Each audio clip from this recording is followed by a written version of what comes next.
हो गया, बैठ जाइए। पूरा पूछिए जी अध्यक्ष महोदय, मैं माननीय मंत्री जी का जवाब आया है और बहुत सकारात्मक जवाब है।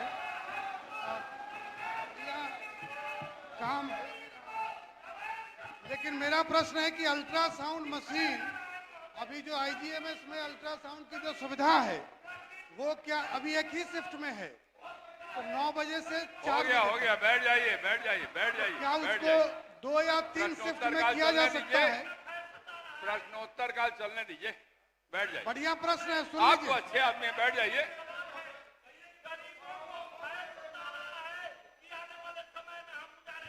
सब लोग गरीबों की चिंता कर रहे हैं, बैठ जाइए।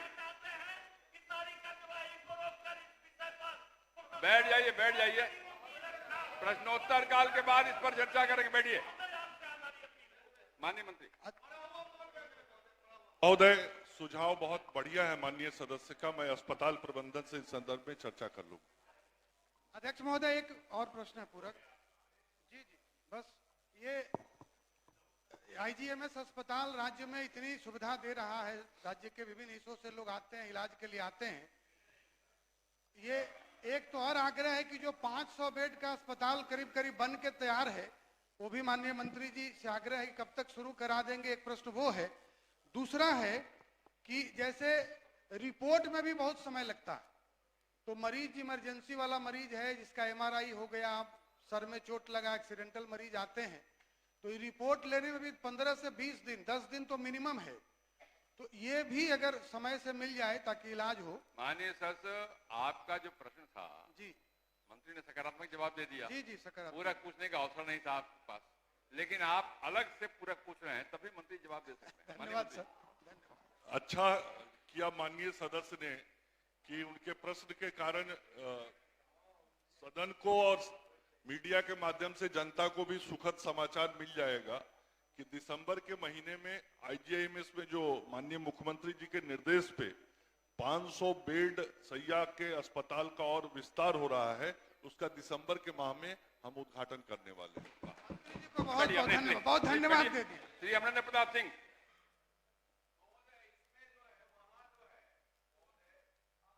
बढ़ गया आगे। एम्स का विषय नहीं है, एम्स का विषय नहीं, आईजीएमएस का विषय एम्स का नहीं है। मान लीजिए अमरेंद्र बाबू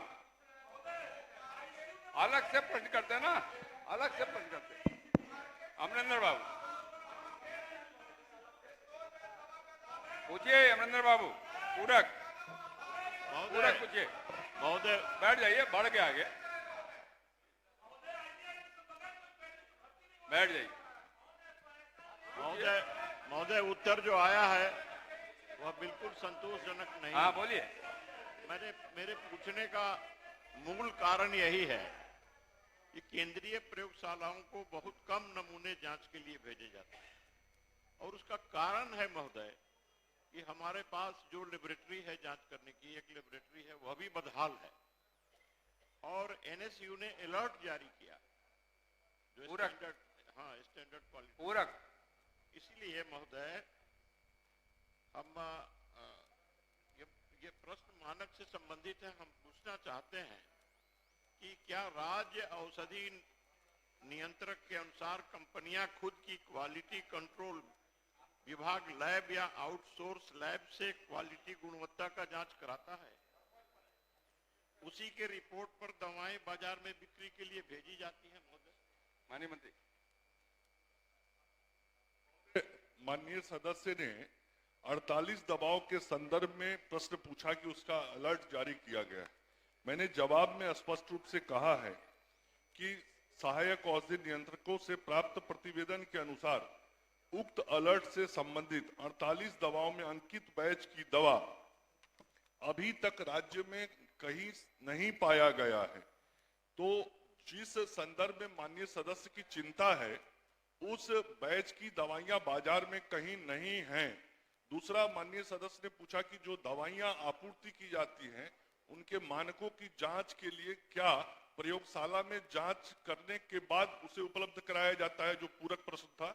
मैं माननीय सदस्य को कहना चाहता हूं, हमारे बहुत वरिष्ठ सदस्य हैं, जो भी दवाइयां बाजार में आपूर्ति की जाती हैं भारत सरकार के जो फार्मास्यूटिकल डिपार्टमेंट है, जो औषधि विभाग है, उसके जो तय किए हुए मानक हैं, उनके अनुसार सभी दवाइयों की देश भर में जहां भी उत्पादन होती है वहां जांच होता है, उसके बाद ही वो बाजार में भेजा जाता है। महोदय जी पूरक पूरक ही है महोदय, जो नमूना हम भेजते हैं उन्हीं की जांच न करेगा CDSCO, और नमूना ही हम भेज नहीं पाते ठीक से जितना आवश्यक है, क्योंकि हमारा जो लेबोरेटरी है वो संपन्न नहीं है, माननीय मंत्री जी, वो समृद्ध नहीं है, सुना और जाए? उसके कारण जो हम भेज पाते हैं महोदय, ये दवा का काला बाजारी का बहुत बड़ा धंधा चल रहा है। मंत्री जी समझ ये गया, सब लोग जानते हैं बहुत। मंत्री जी समझ गए।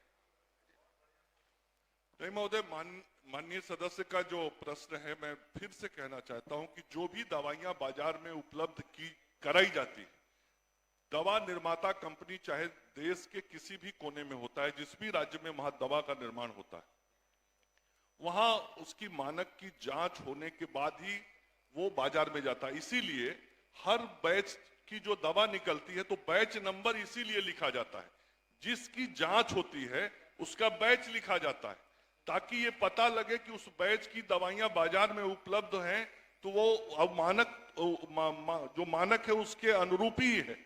और माननीय सदस्य की चिंता ये है कि दवाइयां भेजी ही नहीं जाती है, तो जब दवाई जो बाजार में उपलब्ध है वो मानक के अनुरूप नहीं पाई जाएगी, तभी तो उस दवाई को हम जांच के लिए भेजेंगे।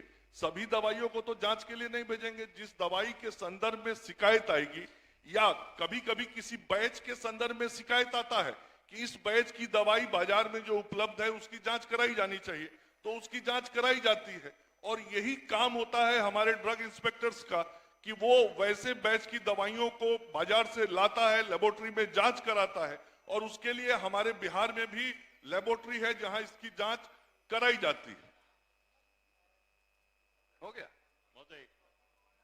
महोदय, जो लेबोरेटरी है, मूल बात यही है, माननीय मंत्री से मैं यही जानना चाहता हूं कि जो लेबोरेटरी है वो लेबोरेटरी ही समृद्ध नहीं है, और इसीलिए यही मूल बात है। तो आप कैसे, आप अगर जांच करके और उन नमूनों को नहीं भेजेंगे जो केंद्रीय जांच एजेंसी है उसको, तो आप जितना नमूना भेज पाएंगे उसी का जांच केंद्रीय एजेंसी करेगा। तो महोदय, इसलिए लेबोरेटरी को कैसे समृद्ध बनाएंगे? कितनी लेबोरेटरी आपके पास? एक लेबोरेटरी है वो पैरासीटामोल के भी जांच नहीं करता। महोदय, मैं माननीय सदस्य को बताना चाहता हूं कि जो हमारा प्रयोगशाला है जहां पे ये दवाइयों की जांच होती है, वहां सभी मानकों के अनुरूप व्यवस्था की गई। ये पूरा प्रश्न जो माननीय सदस्य ने पूछा है उस प्रयोगशाला के संदर्भ में कहीं प्रश्न नहीं है। नहीं। यदि प्रयोगशाला के संदर्भ में माननीय सदस्य पूछे होते, मैं प्रयोगशाला का एक जानकारी, कितने हमारे फार्मासिस्ट हैं, टेक्नीशियन है, उपकरण है, केमिकल है, उपस्कर है, मैं सारा चीज रिपोर्ट, और पिछले 1 साल के अंदर कितनी दवाइयों की जांच हुई, क्या क्या रिपोर्ट आया, मैं सारा माननीय सदस्य को उपलब्ध करा देता। लेकिन माननीय सदस्य हमारे बहुत वरिष्ठ सदस्य हैं, हमारे अभिभावक तुल्य हैं, उन्होंने जिज्ञासा जाहिर की है, तो मैं अपने लेबोरेटरी का पिछले 1 साल का रिपोर्ट उनको अगले 48 घंटे में उपलब्ध करा दूंगा। श्री अजीत शर्मा,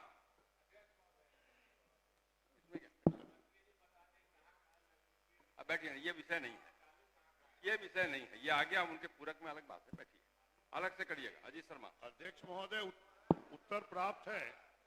मैं 3 पूरक पूछना चाहूंगा मंत्री जी से। महोदय, मैं सरकार के उत्तर से संतुष्ट नहीं हूं। ISI के मानदंड के आधार पर कोई मीटर बना रहा है तो क्या वह सही होगा? ISI क्या स्वयं आकर सभी मीटरों को टेस्ट करती है? मैं जानना चाहता हूं कि सरकार से कि 18 लाख मीटर में से कितने मीटरों की सैंपल के तौर पर जांच की गई और उसमें से सही कितने और खराब कितने पाए गए? पहला। माननीय मंत्री ऊर्जा विभाग। सूची दे दें कि कितना खराब है, ठीक नहीं है, हम उसकी जांच दें। मानक जो निर्धारित है कि कंपनियां सर्टिफिकेट लेती है, उसी के आधार पर उसको टेंडर दिए जाते हैं। अब तकनीकी खराबी तो कभी कभी होती है, ये तो सामान्य बात है। हमारे यहाँ आपका भी तबीयत कभी कभी खराब हो जाता है। ये कोई अनहोनी बात नहीं है, इसलिए ये कोई बहुत बड़ा मामला नहीं। सर, मैंने कहा था कि वो आके जो मीटर सप्लाई करता है क्या वो जांच करता है, इसका जवाब कहाँ मंत्री जी दे रहे हैं? आप लिख के दीजिए कहाँ कहाँ गड़बड़ी आपको मिल रही है, हम जांच करवा देंगे। दूसरा पूरक है सर, मैं माननीय मंत्री जी को बताकर पूछना चाहता हूं कि अक्टूबर नवंबर माह में जब प्राय सभी घरों में एसी बंद होता है तो अधिक वसूली के लिए सर्वर डाउन कर पिछले महीनों के आधार पर एवरेज बिलिंग की जाती है। क्या मंत्री जी एवरेज बिलिंग पिछले 3 माह के बिल के बदले उसके अगले 3 माह के बिल के आधार पर करने का आदेश देना चाहेंगे? माननीय सदस्य कह रहे हैं उसको दिखा लेंगे, अगर उसमें कोई तथ्य आया तो करवा लेंगे। सभी सदस्य जानते हैं इस बात को। माननीय सदस्य पूरा पूछिए। तीसरा पूरक है सर, ये सभी माननीय सदस्य बैठे हैं, शायद ही उनके यहाँ या उनके क्षेत्र में किसी व्यक्ति के यहाँ पुराने मीटर और स्मार्ट प्रीपेड मीटर को सीरीज में लगाकर संतुष्ट किया गया है। इसलिए क्या सरकार स्मार्ट प्रीपेड मीटर के घोटाले की जांच सदन की विशेष समिति बनाकर कराना चाहती है? अब महोदय, कुछ दिन पहले ये लोग इधर थे, तब स्मार्ट मीटर में कोई खराबी नहीं थी। जब उधर चले गए तो ज्ञान की पराकाष्ठा आगे बढ़ गई है, अब सब चीज में खराबी। ये पॉलिटिकल इश्यू का कोई जवाब नहीं। सर, ये पूरे बिहार की हालत है, पूरे जनता की हालत है सर, ये इधर उधर की बात नहीं है। मोहम्मद अफाक आलम, मंत्री जी कम से कम जवाब तो दे। पूरक पूछिए, उत्तर लगा हुआ, उत्तर लगा हुआ, पूरक पूछिए, पूरक पूछिए तो आगे बढ़ेंगे हम। मोहम्मद अफाक आलम। अध्यक्ष महोदय, जवाब तो मिला है, लेकिन हम माननीय मंत्री जी से पूछना चाहते हैं कि पीएससी और एसएससी में इसका जांच का सुविधा नहीं है और सिविल सर्जन इसका जांच नहीं करा रहे हैं। बैठ जाइए। हम माननीय मंत्री जी से पूछना चाहते हैं कि पीएससी जो ग्रामीण क्षेत्र में पीएससी एएससी का जांच नहीं हो रहा है, जिससे जो है कि डेंगू का बीमारी काफी फैला हुआ है, डेंगू का बीमारी काफी फैला हुआ है। बैठ जाइए, बैठ जाइए। हम माननीय मंत्री जी से पूछना चाहते हैं। अध्यक्ष महोदय, माननीय सदस्य को मैं बताना चाहता हूं कि पीएससी में जांच होती है और उन्होंने ये चिंता जाहिर की है कि मरीजों की संख्या बढ़ रही है विगत वर्षों में, और दूसरी चीज